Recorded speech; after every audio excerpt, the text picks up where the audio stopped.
Hello and welcome to the Merlin Locke podcast. I'm Merle. And I'm Locke. Set sail and low expectations for everything nerd, accompanied by a healthy, albeit shameful helping of pointless banter, lack of focus, and questionably acquired knowledge.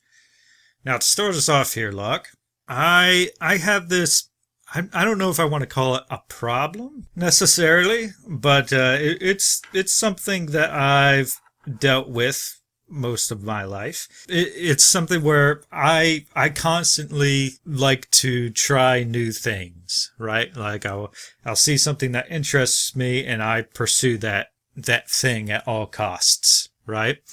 Like I go full into it. It's the inspiration comes from all kinds of places. I mean, nowadays I feel like it mostly comes from scrolling through social media or seeing video recommendations on YouTube and stuff like that, where these things come up, like these professions that people have that seem like really cool, and I want to try it out and I want to give it a go, see if it's something that I can latch onto.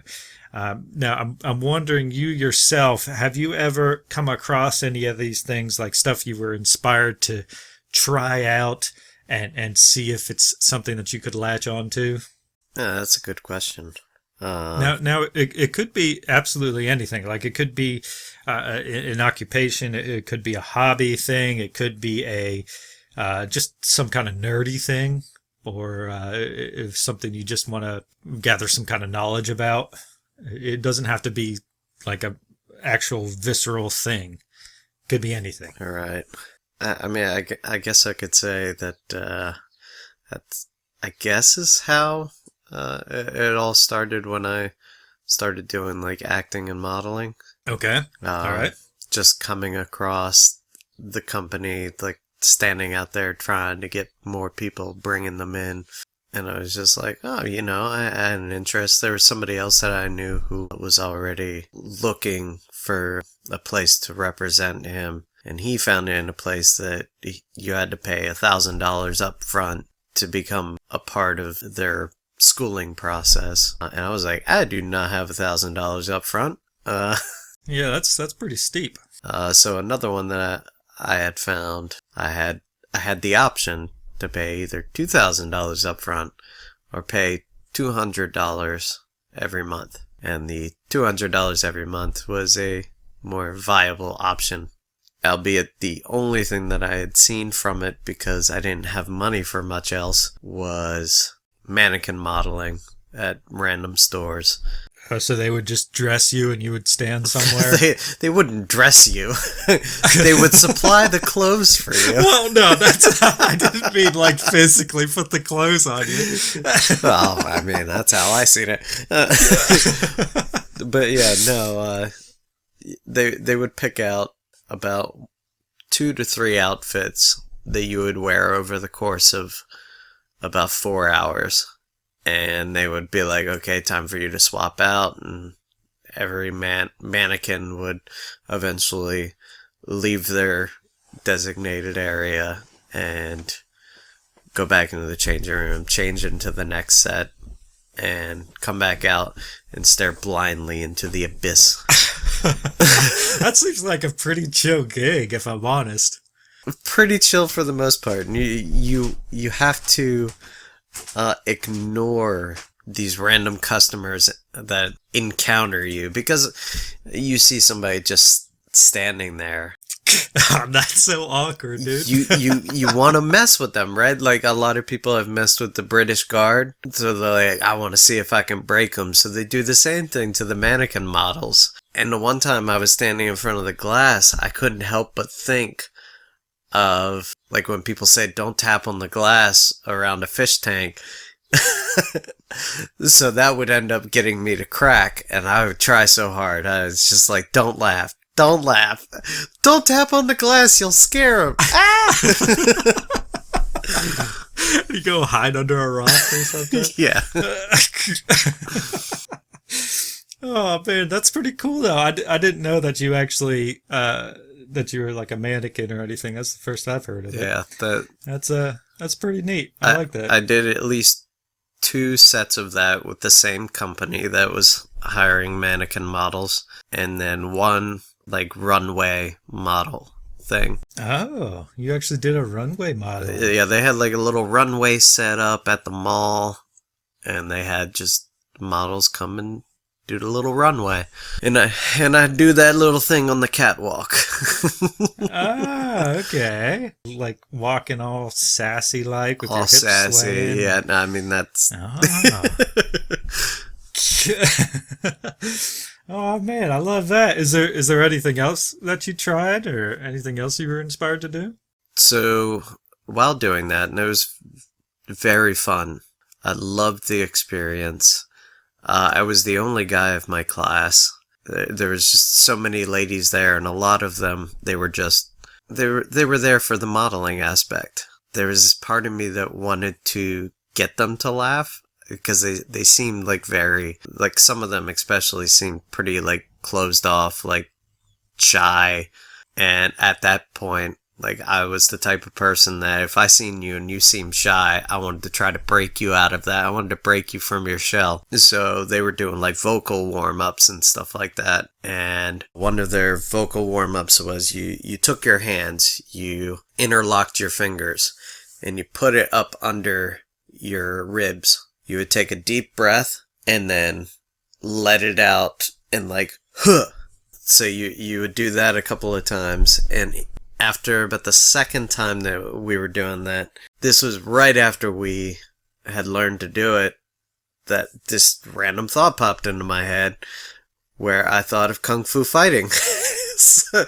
So as we're breathing in, Everybody was Kung Fu yeah. fighting. So as they're breathing in, I yell out, "Everybody was Kung Fu fighting," and went, huh. And oh man, that's so good. I seen some of the girls like just break, even the most timid ones, just like a little chuckle, and I was just like, I did my job here. I broke the ice. Everybody can look at me and go, that's the weird guy of the group. Now, when you were saying, like, making jokes of vocal warm-ups, the first thing to pop into my head was in Anchorman, when Will Ferrell was like, oh god, they're coming in the back door! Save the children! Yeah. And you said you tried like a little acting too? Was there like an acting class that you did, or? We did Slate, which was like just an introduction of saying like who you are, the company that you're with, or who you're associated with, and then eventually picking like a line of something and rolling with it. We didn't do a whole lot of acting. Was it just like monologues and stuff? Or? Yeah, a lot of it was monologues, advertisement stuff. We did some photo shoots. I still have some of the photos from those photo shoots. Save some headshots and what have you? Absolutely. I mean, we got to keep them. It was nice. They had a photographer come in and they told us of the different types of poses, like the I pose, and I'm trying to remember a few of the I think there was the S pose. There were some really fun things I had learned, some interesting, healthy things that I learned as far as trying to keep healthy, how much water you should be drinking in a day, stuff like that. And I was just like, that just stuck with me. We did have a thing where we signed up for what was called Passport to Discovery. And what this was whoever signed up for it would have not an interview. Like a little audition thing? Yes, audition. That's what I'm looking for. Thank you. So, did this audition, and everything went really well. This lady goes, you did really well. I'd like you to come to the Passport Discovery, where everybody would get on this cruise ship and get to meet other directors and other actors and get to kind of further their skills and do like a networking thing. And I was just like, I'm totally down for it. She goes, what's holding you back? Like, how can we get you to go? And I told her I did not have the money. I said I wanted to at least do the audition because they wanted us all to do the audition. But I do not have $750 out front to just go on this cruise ship. And they're like, well, don't you have like family or What about your neighborhood? Like, are there like local shops that will help fund the Like sponsors. yeah, like sponsors? And I was Okay. like, yeah, no, I'm from a small town. I was like, nobody has that type of money that they're just gonna throw on some random kid. At least that's how I looked at it. Yeah. That's a bit of a push right there. Oh yeah. And just for networking. I mean, even though I was all about meeting new people and stuff like that, I found that to be an awkward ask. Going into a store and being like, this is what I want to do. Would you be able to, would the company be able to fork over $750 to see me go somewhere? And they're like, who's this guy? Well, the thing is that I found strange is that you don't even have anything really in your resume quite yet. I mean, you haven't had any works that they could reference or anything. So as far as networking, you're just like, I'm just a guy with no experience, but I've taken classes, but would you be willing to take a risk, on me? That's I don't know. That's an odd one Yeah. for them to try and get people that are fresh to it to try and network. Yeah. I mean, it's an easy thing if you have a family that's already well established when it comes to money. Yeah, I had tried doing it all by myself. I was like, I don't have this money. So it was my attempt of trying to be like, maybe she can, like, maybe she knows somebody who'd be willing to, or whatever. I was like, I don't have all the ideas. I'm here to see how far I can go. Was there anything after that? Anything else you pursued after that as far as acting? After I'd done a couple more little gigs, like I did one more mannequin model, then I was just stuck working those long jobs, those ones that had you trapped for like hours, like you didn't know when you'd get home, like retail. So you're just like, I don't know when I'm getting home. So when like gigs were coming in and they're like, we have all this, I was like, I don't have the time to go and do that. So it just kind of fell to the wayside for now. And I was just like, well, there's other things that I'd like to do that'll maybe get me back to the point of doing some acting and modeling, which I'd totally be down for, but it just has not been in the cards. I'd never gotten into acting and modeling per se, but I have had many things that I've tried over the years, stuff that I was inspired to do. I remember I started getting into fitness a lot, and I got certified as a personal trainer to further my knowledge in that regard, and I had a lot of fun with that, and I was very passionate about it. But then all of a sudden, out of nowhere, I completely lost interest. I was like, well, I don't want to do this anymore.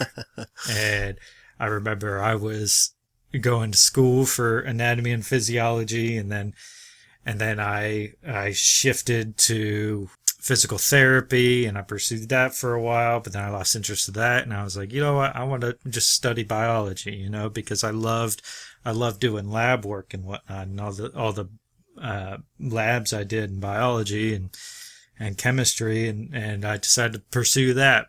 And then in my junior year of college, I was like, you know what? I'm not even interested in this anymore. I don't even want a degree. Right. So I completely dropped out of that. And what was it? Later on, I got really into scuba diving, and I scuba dived for a long while and had a lot of fun with that. And I didn't have a lot of money at that point, I remember. And I wanted to pursue this scuba diving thing so bad that I sold so much that I owned, and I emptied my house of all the things I owned just so I could pay for scuba diving gear and lessons to get qualifications. And I became a rescue diver, and I was going towards dive master. And rescue diver is the point right before you get to dive master. And then all of a sudden, once again, lost interest. And I was like, I don't feel like doing this anymore. So moved on to the next thing. And I've always done that. Like it's always been this, super focused on this one thing and pursuing it and achieving as much as I could in it before I completely lose interest. And I'm like, well, not going to waste my life on this anymore. Mm-hmm. Moving on to the next thing, And I never thought much about it, right? It was always one of those things where I was like, well, life is short and I just want to pursue and get as much out of it as I can and completely focusing on one thing.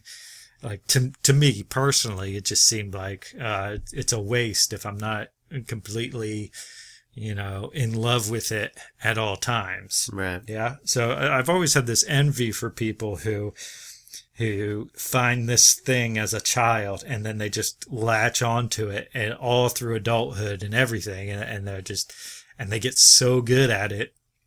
And end up making these incredible careers out of it. I've had a lot of envy for those people who were able to do that, but it's just not something I was personally ever able to achieve because like I said, I just lose interest and I gotta move on to the next thing that interests me. Right. And I have a habit of like every time there's that thing, right? Like I'll stew in it for a little bit, before I make the move. But like I say that, but I am very compulsive when it comes to these things. And like I'll start like buying books and researching and reading and just diving in head first into these things and trying to get as good at it as I possibly can before I lose the interest. Because it feels like a race sometimes. I'm like, I'm into it now. I got to get as far as I possibly can before, I lose interest, It's like I have to get as far as I possibly can. And I have had people in the past tell me that maybe I have ADHD. And I was like, well, I don't know, maybe. But maybe we all do. Like, yeah, that's what I'm saying. Like, if so many people have it, maybe it's just normal, and the other people who are completely focused on one thing for their entire lives are the weird ones, right? Why do ADHD folk consider the strange ones? Yep. But so I've just normalize ADHD. Yeah, I've just considered it like a quirk, and it's a lifestyle that I enjoy, and it keeps things, fresh constantly, right? I don't have like, I wouldn't say that I'm never bored, but I'm saying like having these new interests and these new things I want to achieve constantly, these completely different from the thing prior. It keeps my life interesting, and I love it. I love doing it. And like the idea of being tied down to one thing forever, just kind of, it's not appealing at all to me, Right. Have you ever felt that way about yourself, or do you have any problems pursuing things, or do you ever feel like going after a new thing feels daunting to you? It feels like when certain things happen in my life where I go, I need a change, just something felt empty. So like when I decided to pick up and go to college, I was just like, I'm going to try to pay for it on my own. Find a college, and the first college that I found, I'll say their name, I'll put them on light, ITT Tech. I was like, I figured they were viable. They were around for 50 years by the time that I joined them, because I had a deep interest in technology, learning more about computers. Like, I already knew a sufficient amount. I mean, we grew up in that type of generation as like that technology was being introduced to people having personal computers. So I already knew a great deal, but I was like, I wanted to learn more. So I went to ITT Tech. It was strange. The one that I went to in particular, it wasn't like its own standalone building. It was underneath like a bank. So it felt like we were just kind of tucked away from the world. Some of the professors, they were interesting people, to say the least. But that place eventually fell through. Went on vacation, found out that they were all ITT techs were all shutting down. They emailed every single student, and they're like, hey, this is a little surprising, but apparently we have money issues, so we have to shut down all of our places. I was like, that doesn't just happen. You don't just get surprised by like $2.5 billion or whatever it was. You know, that's not something shocking. Man, how do you get that far into debt, I wonder? I don't know. Us as students, we all kind of discussed it. We're like, we think something screwy was going on between the higher ups.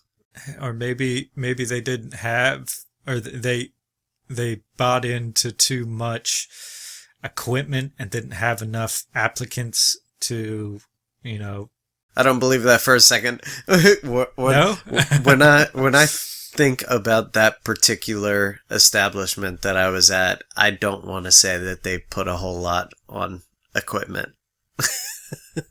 That one seemed pretty generic. It almost felt like if you were to have walked into, I don't know, just name any non-super popular name for a tech school, right? Just name any one of them. I can guarantee, like, walking in there, you'd go, what is this? Yeah, I don't know, because with colleges, right? Like I'm always curious, like where all the money goes, because I remember even when I was in college, especially since I was constantly taking science courses and chemistry courses, like every time, like it seemed like almost every class I went to, the professor was always saying something along the lines of, well, we're not getting enough funding to cover the cost of this, that, or the other, so we're going to have to improvise or something like that. I'm like, where does the money go? You know? Like, if the teachers aren't getting the funds, where's all the money going? I gotta give the second college that I gave a chance, I gotta give them credit for the professors that they had, where a lot of them were able to acquire their own stuff and help show the students like certain things. And that was probably the most fun that I had. Now, the people that I met at ITT Tech, they were great people. I met a great lot of people there, but the second college, it's just a blast. I had fun there. There was so much that I learned, so much more that I grew to have an interest in. Like, that's where I ended up learning some programming and was like, wow, like, this is fun. Like, I want to do more of this. I tried to continue doing programming with one of the professors even after graduation, but it came down to I was working a job that took away a lot of my free time, and it is super hard to work on projects. To me, it's hard to work on these projects if I'm not making money. Right. You need compensation for your time. Right. Because otherwise, like, I start getting stressed out, right? And when you get stressed out, then you start going, well, how is this really working out? And then it just went to the wayside. So, you know, that could be a bit of anxiety. I don't know. No, I feel like that's the case with most people. I feel is that they need compensation for the struggle. Yeah. I feel like most of the time that's how it works. And that's why a lot of people aren't successful in their dreams. It's because like the potential of compensation isn't good enough for them. They need something right away, some gratification right off the bat, or something that's guaranteed. I completely understand that. The way I've always been is where I pursue things or make things without being compensated whatsoever. But I enjoy doing it, right? Whereas when I come to someone else and I say, hey, try this out with me, and people are always hesitant, like, I mean, that's going to take like a lot of time to do. That's a lot of effort to put forth, and there's no guarantee that this will work out. I'm like, yeah, but it's fun. And they're always like, which like I'm completely willing to empathize with, but at the same time, sometimes it can be a little frustrating, Right. for someone in my position that see things a little differently. Thank you for joining us on the Merle and Locke podcast. If you enjoyed this banter, please consider becoming a patron by going to patreon.com/Merle and Locke, or simply follow the link in the description. Thank you.